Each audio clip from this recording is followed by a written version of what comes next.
Back. You know, it's definitely important to think beyond the barbecue this 4th of July. Take a moment to recognize the brave men and women who keep us free. Jean Warren honors them all year long in her work with Quilts of Valor. Thanks for joining us. Thank you. We were just talking about quilting has been a lifelong passion for you. Yes.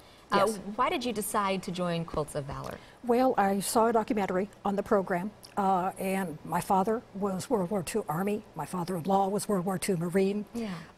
And we support the military in a number of ways. And it was like, oh, this way I can combine two passions. This was a good thing. Yeah.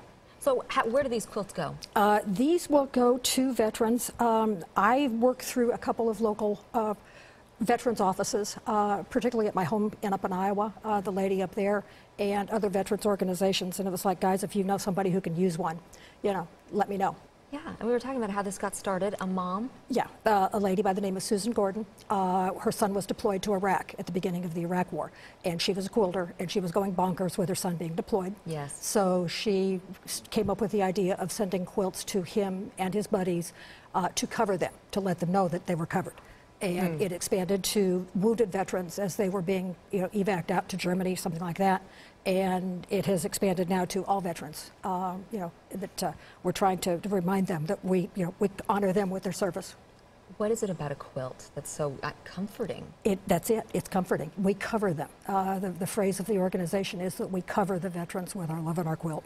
And handmade. You can just sense the handmade love that went into this, right? Yeah, every quilter. I mean, I'm only one of many around the country that do it, and it's it's what we do. How do these soldiers react? Some cry.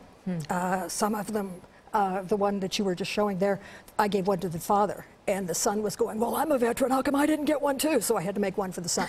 Both of them had PTSD, and that's why I made sure that both of them were having trouble with their PTSD at the time. And it was like, guys, hang on, if you got trouble, wrap yourself up in the quilt. Something so simple, but so understandable. It really is, yeah. If somebody's sitting at home going, I know how to quilt, I want to help, what do they do? The best thing to do would be to go to the national website, which is QOVF.org, quiltsofvalorfoundation.org, and sign up, read the directions, read the basic program of the organization, and start quilting. You've been doing this 3 years with this organization, right? Yeah, for this, yes. How many have you made? It's in the 20s right now. I've lost track, but it's in the 20s. And you're always shopping for patriotic fabric, you said. Always. I am a terminal shopper, and this supports my addiction for fabric. Yes, ma'am. Thank you so much for being here. Thank you. What a wonderful idea. All right.